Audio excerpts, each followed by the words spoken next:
बिस्मिल्लाहिर्रहमानिर्रहीम अस्सलाम वालेकुम। हमारा जो आज का लेक्चर है वो है Gaussian elimination method. Previous lecture में हमने पढ़ा था एलिमिनेशन मेथड। आज है हमारे पास गॉसियन एलिमिनेशन मेथड। अब गौर करें, एलिमिनेशन मेथड बेसिकली जो प्रीवियस हमारा टॉपिक था सिस्टम ऑफ इक्वेशंस का सॉल्यूशन फाइंड आउट करता है।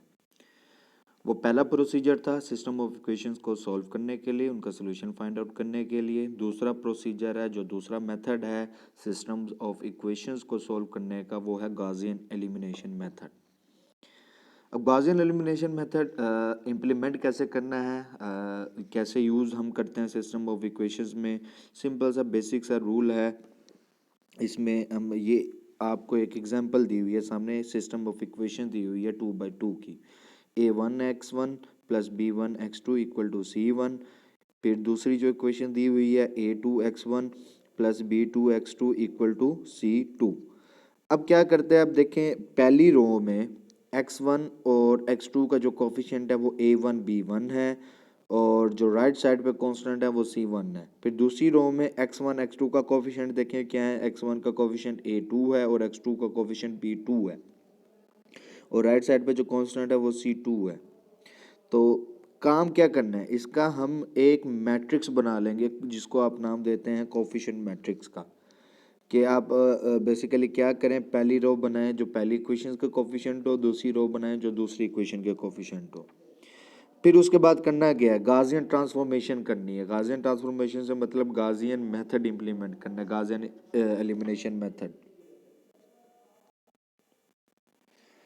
अब आपके पास अब आपने काम कुछ इस तरह से करना है कि फॉर एग्जांपल आपने एक मैट्रिक्स बनाना है। तो पहली उस मैट्रिक्स की जो पहली रो होगी वो पहली इक्वेशन के कोफिशिएंट्स होंगे। मतलब x1 का कोफिशिएंट है a1, x2 का कोफिशिएंट है b1 और राइट साइड पे जो कांस्टेंट है वो है c1। और फिर दूसरी रो के कोफिशिएंट्स आएंगे मैट्रिक्स में, x1 का कोफिशिएंट a2 और x2 का कोफिशिएंट b2 और कांस्टेंट है जो राइट साइड पे वो है c2। कांस्टेंट्स के इधर आपने एक ये डॉटेड लाइन बना देनी है। ये आपने मैट्रिक्स बनानी है जिसको कोफिशिएंट मैट्रिक्स का नाम देते हैं और ऑगमेंटेड मैट्रिक्स का भी नाम देते हैं, ऑगमेंटेड मैट्रिक्स। अच्छा, अब प्रोसीजर सुन लें, गॉसियन एलिमिनेशन प्रोसीजर इंप्लीमेंट कैसे होता है या वर्क कैसे करता है। सबसे पहले आपने मैट्रिक्स की डायगोनल एंट्रीज देखनी है।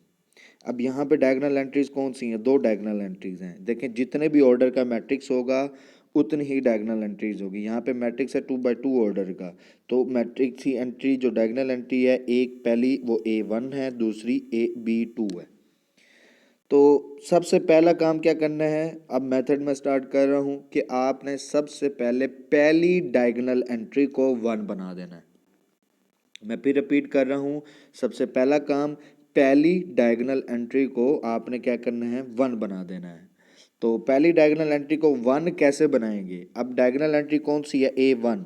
इस पूरी रो को यानी कि पहली रो को जब आप a1 से डिवाइड करेंगे तो a1 divided by a1 answer आ जाएगा आपके पास 1। दूसरा जो इसका एलिमेंट बनेगा ये b1 डिवाइडेड बाय a1, तीसरा c1 डिवाइडेड बाय a1। तो पहली एंट्री, हमारा सबसे पहला काम क्या होता है इस मेथड में, पहली डायगोनल एंट्री को 1 बना देना है।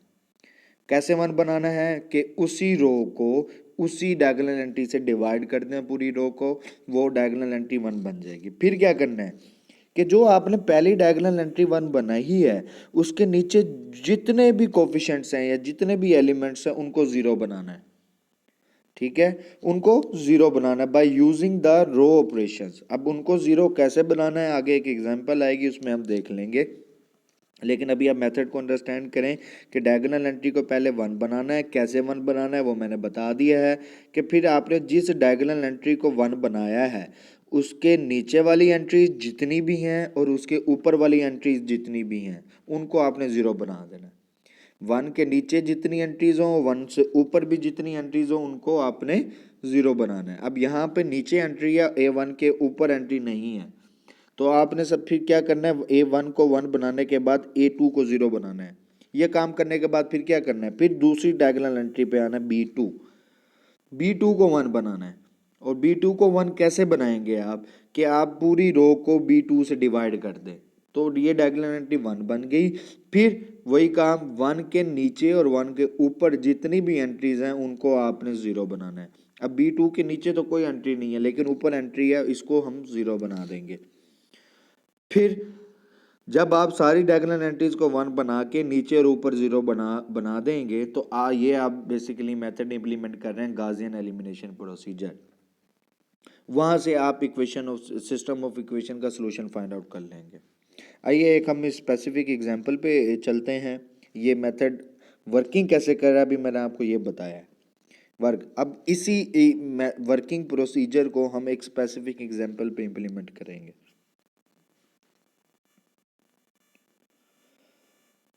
तो आपके पास एक एग्जांपल है, solve the following system of equation by using the Gaussian elimination method.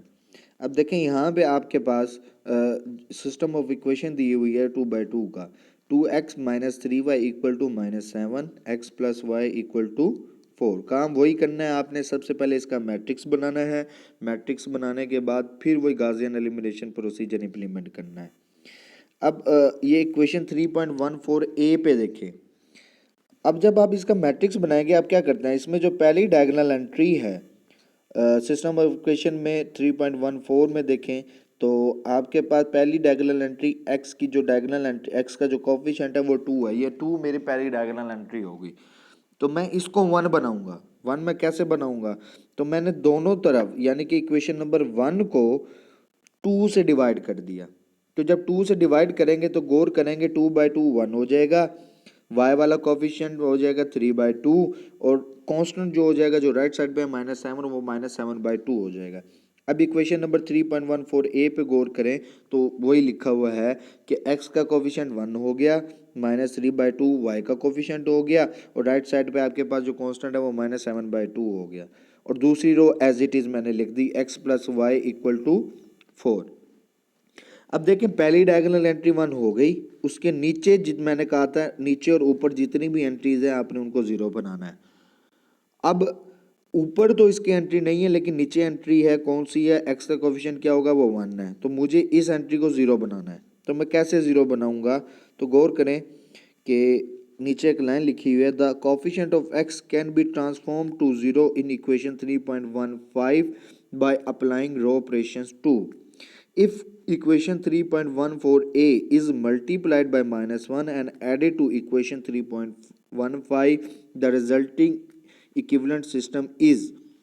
अब नीचे एक सिस्टम लिखो। अब वो क्या बता रहा है कि आप 3.15 में x के कोफिशिएंट को 0 कैसे बनाएंगे, कैसे बनाना है हमने 0। अब मैं आपको एक एग्जांपल देता हूँ, इसको हमने 0 कैसे बनाया। अब गौर करें कि दूसरी इक्वेशन में मुझे x के कोफिशिएंट को 0 बनाना है, तो x का कोफिशिएंट मैं इक्वेशन लिख दूंगा, बेसिकली कोफिशिएंट्स लिख दूंगा। x का कोफिशिएंट दूसरी रो में 1 है, y का कोफिशिएंट वो भी 1 और राइट साइड पे क्या है मेरे पास 4। अब मैं पहली इक्वेशन का कोफिशिएंट लिखूंगा 1 -3/2 फिर -7/2। अब गौर करें मुझे क्या करना है, 0 बनाना है। तो मैं कैसे यानी कि यहाँ पे मुझे इस कोफिशिएंट को 0 बनाना है। अब मैं दूसरी रो को मतलब चेंज कर रहा हूँ, तो मैं दोनों को सब्ट्रैक्ट करूँगा। तो जब दोनों को सब्ट्रैक्ट करूँगा तो दूसरी इक्वेशन के जो साइन है वो चेंज हो जाएंगे। ये प्लस है तो ये माइनस हो जाएगा, ये माइनस है तो ये प्लस हो जाएगा, ये भी माइनस है तो ये प्लस हो जाएगा। 1 - 1 0, 1 प्लस 3/2 हो जाएगा ये, और ये 4 प्लस 7/2। आप इनका एलसीएम लें तो आपके पास आंसर आ जाएगा। तो गौर करें ये आपके पास 0 हो गया। तो आप दूसरी रो क्या लिखेंगे, 0 1 प्लस 3/2 इनका एलसीएम लें तो 5/2 हो जाएगा, और इसका एलसीएम ले 4 प्लस 7/2 का तो 8 प्लस 7 डिवाइडेड बाई 2, 8 प्लस 7 आपके पास 15/2 हो जाएगा। तो क्या आपके पास आंसर आ जाएगा, दूसरी रो क्या बन जाएगी, 0x plus 5/2 y plus 15/2, constant जो राइट साइड पे था। तो गौर करें ये जो इक्वेशन 3.15a ली हुई है ये लिखी हुई है 0x plus y by two y equal to 15/2। अब आपने दो स्टेप्स इंप्लीमेंट कर दिए गॉसियन एलिमिनेशन प्रोसीजर के। पहला स्टेप कि आपने डायगोनल एंट्री, पहली डायगोनल एंट्री को 1 बनाया और उसके नीचे जो कोफिशिएंट है उसको 0 कर दिया। अब फिर उसके बाद अगला स्टेप मैं अब क्या करूंगा कि अब मैं दूसरी डायगोनल एंट्री लूंगा और उसके ऊपर वाली और नीचे वाले जितनी भी एंट्रीज हैं उनको 0 बना दूंगा। तो अब गौर करें मेरे पास अब सिस्टम कौन सा है मेरे पास। देखिए अब मैंने ना एक स्टेप इम्प्लीमेंट कर दिया तो मेरे पास सिस्टम ऑफ इक्वेशन ये बना है। अब मैं एंट्रीज जो लूंगा कोफिशिएंट की, जो मतलब वेरिएबल्स की जो एंट्रीज हैं या वेरिएबल्स के जो कोफिशिएंट्स हैं वो मैं लूंगा कि मैं previous system recent system of equation की एंट्रीज लूंगा। रिसेंट से मतलब क्या मैं इसकी एंट्रीज को डील नहीं करूंगा इस सिस्टम ऑफ इक्वेशन की, बल्कि इस सिस्टम ऑफ इक्वेशन की जो मैंने पहले स्टेप गॉसियन एलिमिनेशन का इम्प्लीमेंट करके बनाया है। अब यहाँ पे जो सिस्टम ऑफ इक्वेशन बना है x-3/2y इक्वल टू -7/2 और 0x+5/2y इक्वल टू 15/2। अब मेरे पास सिस्टम ऑफ इक्वेशन ये बना है। अब मैं यहाँ पे जो दूसरी डायगोनल एंट्री है जो 5/2 है इसको 1 बनाऊंगा और इसके ऊपर वाली जो एंट्री होगी इसको मैंने 0 बनाना है। अब मैंने इसको 1 कैसे बनाऊंगा 5/2 को, तो मैं रो नंबर 2 को यानी कि दूसरी इक्वेशन को 2/5 से मल्टीप्लाई करूं तो मेरे पास y का दूसरी रो में जो डायगोनल एलिमेंट है वो 1 बन जाएगा। 1 बनाने के बाद सिंपल यही आपने एडिशन या सब्ट्रैक्शन करनी है दोनों रोज की और आपके पास दूसरा कोफिशिएंट भी आपके पास डायगोनल एंट्री के ऊपर वाला जो कोफिशिएंट है वो भी 0 बन जाएगा। देखते हैं नेक्स्ट क्या किया गया है इसने।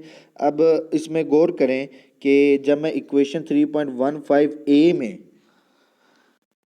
को 2/5 से मल्टीप्लाई करूंगा तो मेरा आंसर क्या आएगा, तो 0x है 2/5 से मल्टीप्लाई करूं ये आंसर तब भी 0 रहेगा।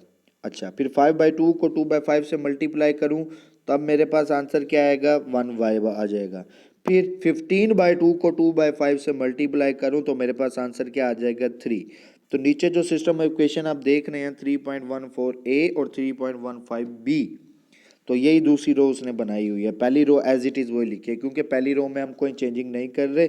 जिस रो में हम कोई चेंज नहीं कर रहे होंगे उस रो को हम एज इट इज़ ही लिखेंगे। तो दूसरी रो ये आ गई। अब मुझे ऊपर वाली रो को, जो पहली रो है जहां पे मैंने दूसरी डायगोनल एंट्री 1 बनाई है उसके ऊपर वाले कोफिशिएंट को मैंने 0 बनाना है। अब मैं कैसे 0 बनाऊंगा, तो वही हमने केस करना है। अब देखिए y का ही दूसरी रो में कोफिशिएंट 1 है, y का दूसरी रो में कोफिशिएंट 1 है और y का पहली रो में कोफिशिएंट 3/2 है। तो मैं क्या करूंगा कि इक्वेशन नंबर 2 को जो y का कोफिशिएंट है यानी कि दोनों रोज में मैं कोफिशिएंट्स को बराबर कर दूंगा। कैसे करूंगा कि मैं y को मतलब दूसरी रो को अगर मैं 3/2 से मल्टीप्लाई करूं और पहली इक्वेशन में ऐड अप कर दूं। मैं फिर रिपीट कर रहा हूं, मैं कोफिशिएंट को उस 1 के ऊपर वाले कोफिशिएंट को मैंने 0 बनाना है। तो मैं दूसरी रो को 3/2 से मल्टीप्लाई करूं और पहली इक्वेशन में ऐड अप कर दूं तो मेरे पास आंसर क्या आ जाएगा कि y जो पहली रो में y का कोफिशिएंट है वो मेरे पास 0 बन जाएगा। तो अब इसमें वही सेम प्रोसीजर मैं करूंगा। अब मैं कौन सी रो को चेंज कर रहा हूँ, मैं पहली रो को चेंज कर रहा हूँ। तो मैं जिस रो को चेंज कर रहा हूँगा उस रो को मैं पहले लिखूंगा कि अब x पहले मतलब क्या है, पहली रो के कोफिशिएंट्स लिखूंगा कि x का कोफिशिएंट 1 है, y का कोफिशिएंट -3/2 है और जो कांस्टेंट है वो -7/2 है। फिर दूसरी रो के कोफिशिएंट क्या है 0।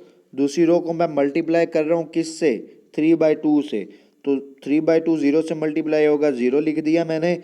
y का कोफिशिएंट 1 है, यहाँ इसको मैं 3/2 से मल्टीप्लाई करूंगा तो आंसर 3/2 आएगा और 3 को 3/2 से मल्टीप्लाई करूँ तो मेरे पास 9/2 आएगा।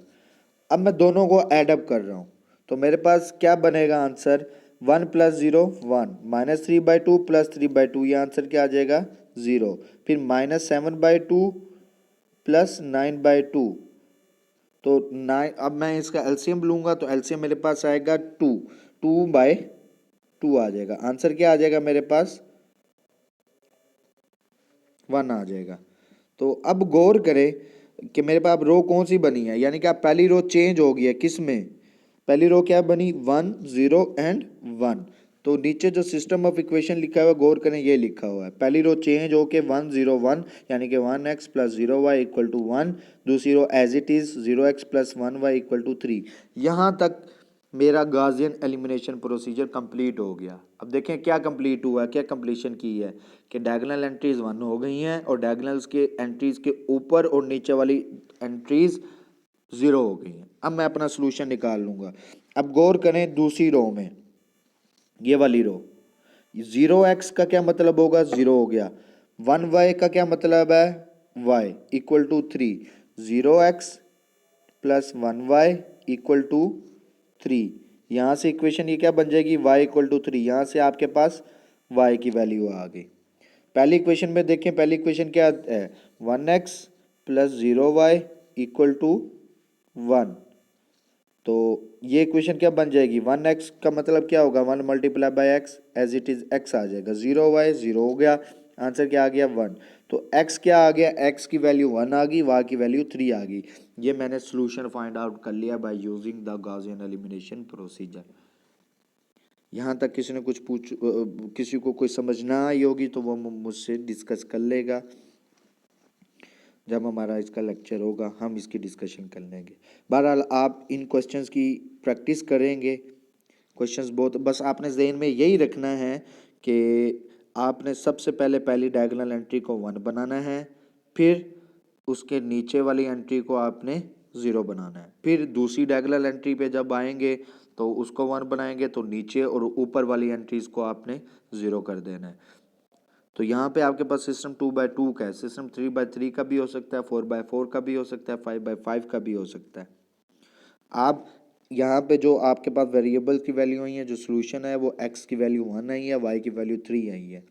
आप ये x और y की value original system of equation जो आपको गिवन था उसमें पुट करके देख सकते हैं कि सोल्यूशन आपका जो वेरिएबल्स की वैल्यू आई है लेफ्ट हैंड साइड और राइट हैंड साइड बराबर होंगी, सिस्टम ऑफ इक्वेशंस वेरीफाई कर रहा होगा। नेक्स्ट है हमारे पास ये द मेथड। अब इसमें उसने बेसिकली वही काम किया जो मैंने अभी ऊपर मैट्रिक्स बना के किया है। यहाँ पे अब सिस्टम ऑफ इक्वेशन आपको 2x plus 5y equal to 10 दिया हुआ है और दूसरी रो दी हुई है आपके पास equation 3x minus 4y equal to -5।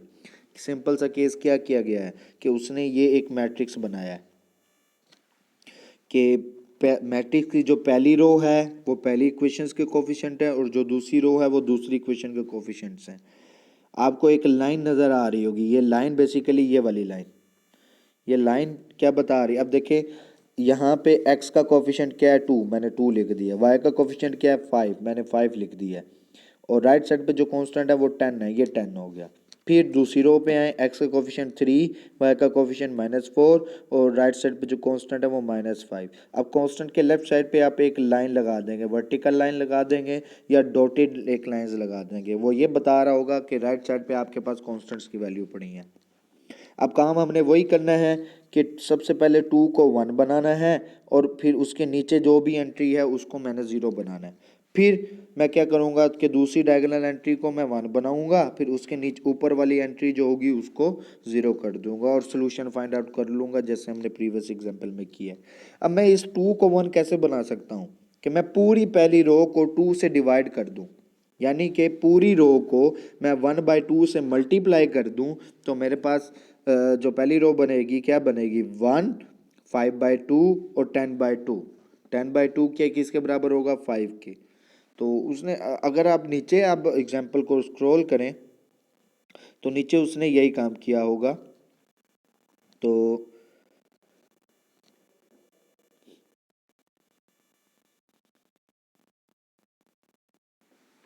Basically वो यही बता रहा है कि आप जब ये सिस्टम बना लेंगे, कोफिशिएंट मैट्रिक्स बना लेंगे, पहली डायगोनल एंट्री को 1 बना के नीचे वाली एंट्रीज को 0, फिर दूसरी डायगोनल एंट्रीज को 1 बना के ऊपर वाली एंट्रीज को 0 करके आपने सोल्यूशन फाइंड आउट कर लेना है। नीचे एक स्पेसिफिक एग्जांपल जो बुक वाले ने सोल्व की हुई है, ये एग्जांपल नंबर है, solve the following system by the Gaussian elimination method. अब काम आपने वही करना है कि आपने पहली रो कोफिशिएंट मैट्रिक्स बनानी है, फिर दूसरी रो बनानी है। कैसे बनाएंगे कि एक्स वाई के कोफिशिएंट क्या है, पहली रो क्या बनेगी 5, 20 और 25, 4 -7 एंड -26। पहली रो को उसने R1 का नाम दिया हुआ है और दूसरी रो को उसने R2 का नाम दिया हुआ है। ये पहली रो को उसने R1 का नाम दिया हुआ है, दूसरी रो को R2 का नाम दिया हुआ है। अब सिंपल काम क्या करना है कि सबसे पहले पहला स्टेप कि पहली डायगोनल एंट्री जो आपको 5 गिवन है यहाँ पे, आपने उसको 1 बनाना है। आप उसको 1 कैसे बनाएंगे कि आप पहली रो के हर कोफिशिएंट्स को 1/5 से मल्टीप्लाई कर देंगे। तो 5/5 1 बन जाएगा, 20/5 4 हो जाएगा और 25/5 आपके पास 5 बन जाएगा। तो गौर करें, आपके पास जो पहली रो अगला जो मैट्रिक्स बना है वो कौन सा बना है, ये वाला।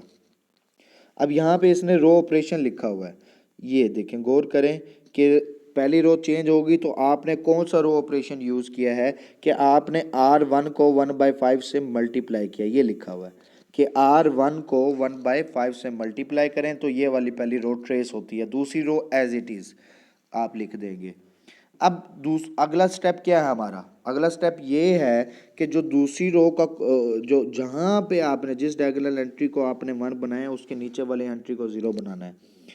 अब मेरे पास, मैंने इस डायगोनल एंट्री को 1 बनाया है, अब मेरे पास नीचे एंट्री है 4, इसके नीचे वाली, तो मेरे पास 4 है, तो मैं इसको 0 बनाना है। तो काम मैं वही करूँगा, क्या करूँगा कि जहाँ मैंने 1 बनाया है जिस एंट्री को, उस एंट्री को यानी कि उस वाली पूरी रो को मैं 4 से फिर मल्टीप्लाई करूँगा और फिर दूसरी इक्वेशन से उसको सब्ट्रैक्ट कर दूँगा।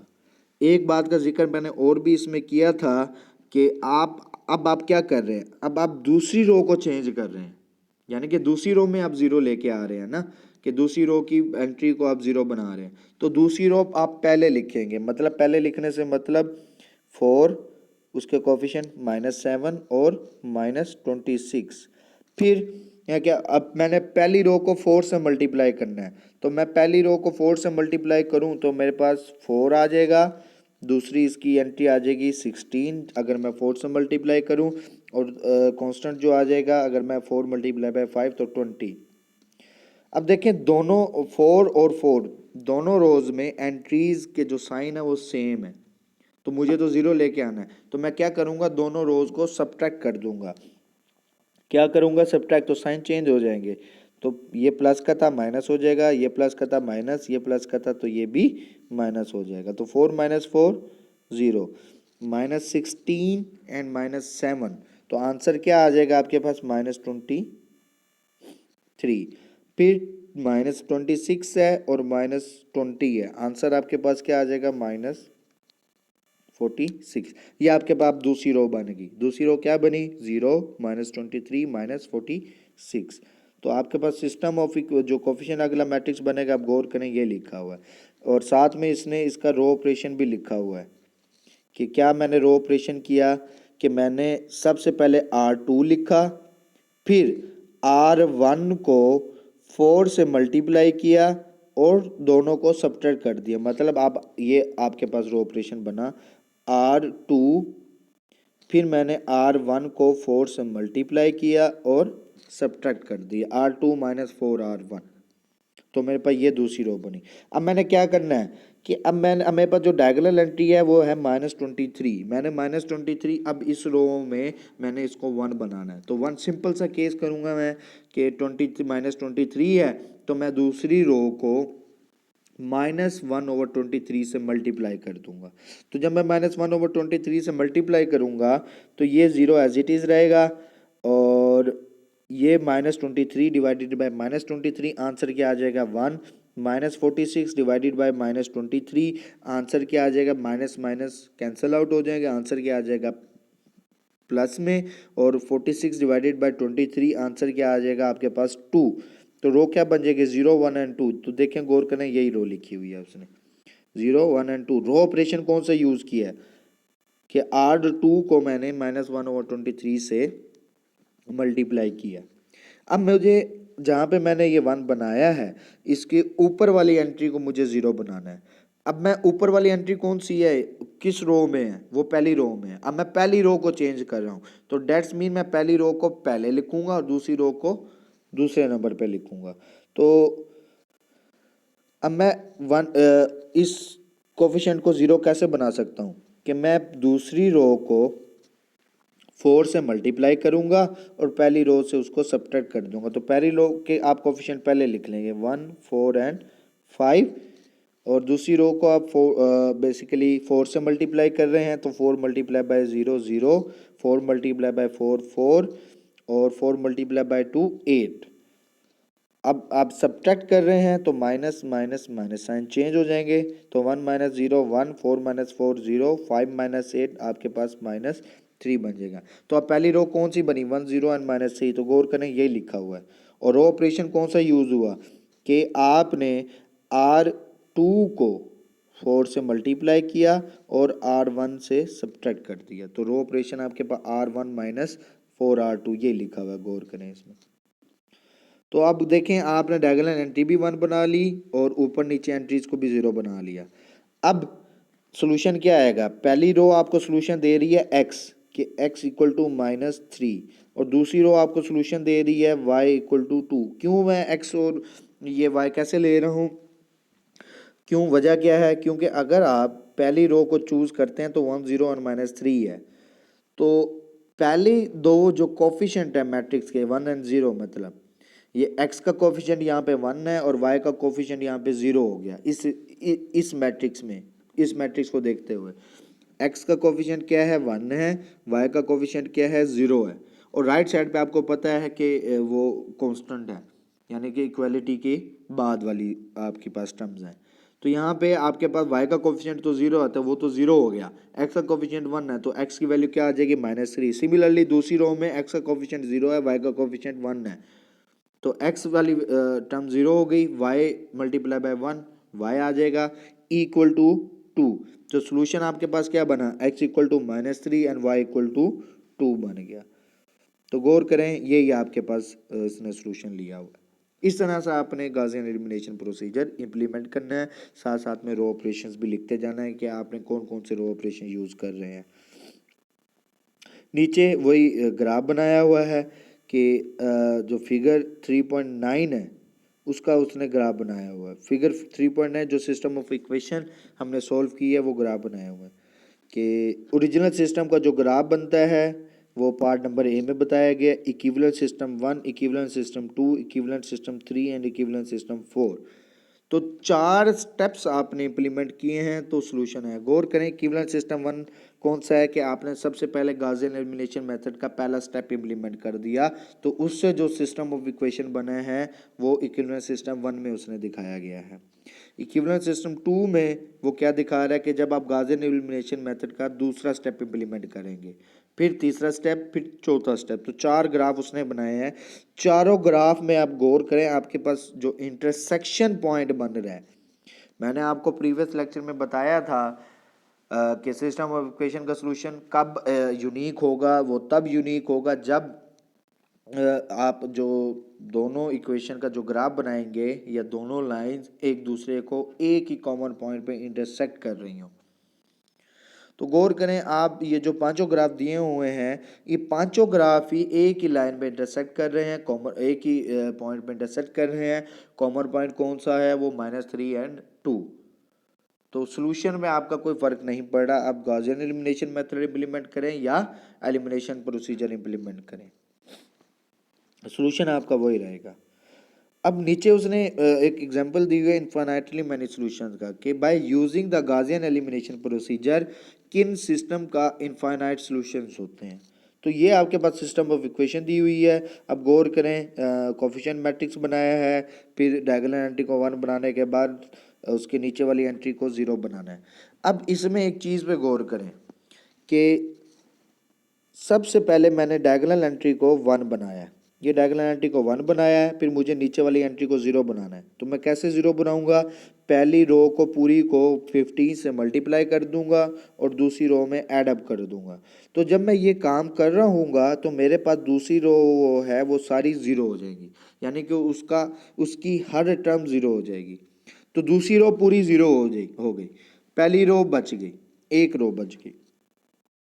जब भी कोई ऐसा केस आ जाए कि जब आप गाउसियन एलिमिनेशन मेथड इंप्लीमेंट कर रहे हो और उसमें सारी रो जीरो हो जाए, सारी रो की हर टर्म जीरो हो जाए, तब आप उस केस में क्या कहेंगे कि इस सिस्टम ऑफ इक्वेशन का जो सोल्यूशन है वो इनफाइनाइट मैनी सोल्यूशन है। क्यों, वजह क्या है? क्योंकि आप गौर करें, यहाँ पे जीरो इक्वल टू जीरो वाला केस बन रहा है जो मैंने आपको एलिमिनेशन प्रोसीजर में बताया था कि दूसरी रो पूरी जीरो है, तो that's mean zero equal to zero, तो इनफाइनाइटली मैनी सोल्यूशन। फिर आप एक रो को लेंगे, आप एक रो कौन सी लेंगे? आप पहली रो जो बची है ये कौन सी रो बन जाएगी? x plus minus 2/3y equal to 2, ये रो बन गई। और दूसरी रो 0x plus 0y equal to 0, तो 0 इक्वल टू 0 हो गया। तो पहली रो से अब आपने क्या करना है? अब आपके पास एक इक्वेशन है और दो वेरिएबल है। आप कोई भी एक वेरिएबल को अपनी मर्जी से वैल्यू देंगे और दूसरे वेरिएबल की वैल्यू निकाल लेंगे। तो जनरल सॉल्यूशन आप इसका कैसे बनाएंगे? जैसे मैंने आपको एलिमिनेशन प्रोसीजर में बताया था कि अब आप क्या करेंगे। अब यहाँ पे वो क्या कर रहा है, अब ये नीचे एक छोटा सा बॉक्स बनाया हुआ है कि y आर्बिट्ररी ले रहा है और x की वैल्यू निकाल रहा है, x को जनरलाइज फॉर्म कर दे, तो ये जनरल सॉल्यूशन है कि फॉर एग्जांपल y की वैल्यू इसमें 0 पुट करें, x की वैल्यू 2 आ जाएगी। यानी कि y आर्बिट्ररी से क्या मतलब होगा कि आप y को अपनी मर्जी से वैल्यू दे दें, माइनस इन्फिनिटी से पॉजिटिव इन्फिनिटी, आप y को कोई भी वैल्यू दे दें, आपके पास x की वैल्यू आ जाएगी। फॉर एग्जाम्पल मैं y को वैल्यू 0 देता हूँ, x की एक वैल्यू आ जाएगी, तो मेरे पास ये इनफाइनाइटली मैनी सोल्यूशंस में से ये एक सोल्यूशन बन जाएगा। मैं जैसे जैसे y की वैल्यू को चेंज करता जाऊँ, x की वैल्यू मेरे पास आती जाएगी, तो मेरे पास ये डिफरेंट सॉल्यूशंस आते जाएंगे। तो ये मैंने बॉक्स में जो आपके पास एक्सप्रेशन लिखा हुआ है, ये जनरल फॉर्म ऑफ सॉल्यूशन है। किस केस में? इनफाइनाइटली मैनी सॉल्यूशंस के केस में। आगे एक एग्जांपल दी हुई है, वो नो सॉल्यूशन वाला केस है। वही आपने सिस्टम ऑफ इक्वेशन आपके पास गिवन है, मैट्रिक्स बनाना है। मैट्रिक्स बनाने के बाद डायगोनल एंट्री को 1 करने के बाद आप गौर करें, दूसरी जो डायगोनल एंट्री को 1 करने के बाद जब नीचे वाली एंट्री को आप 0 बना रहे होंगे, तो दूसरी रो पे गौर करें, आंसर आपके पास दूसरी रो क्या बन रही है? 0 0 and 15, that's mean 0 equal to 15। तो 0 इक्वल टू 15, तो डेट्स मीन ये, तो 0 इक्वल टू 15 कभी हो नहीं सकता। तो ये कौन सा केस बन रहा है? तो ये केस बन रहा है नो सॉल्यूशन वाला, कि फॉल्स स्टेटमेंट है। तो आप क्या कहेंगे? इस सिस्टम ऑफ इक्वेशन का सॉल्यूशन एग्जिस्ट नहीं करता, तो सिस्टम इनकंसिस्टेंट सिस्टम है। तो ये तीनों केस मैंने आपको बता दिए, यूनिक वाला, इनफाइनाइट वाला और आपका नो सॉल्यूशन वाला। नीचे एक्सरसाइज है, सेक्शन 3.2 है, इसके सवाल है 1 से लेकर 20 तक, 1 to 20। तो 1 से लेकर 20 तक आपने ये सारे प्रॉब्लम्स में गॉसियन एलिमिनेशन प्रोसीजर को इम्प्लीमेंट करना है और सॉल्यूशन फाइंड आउट करना है।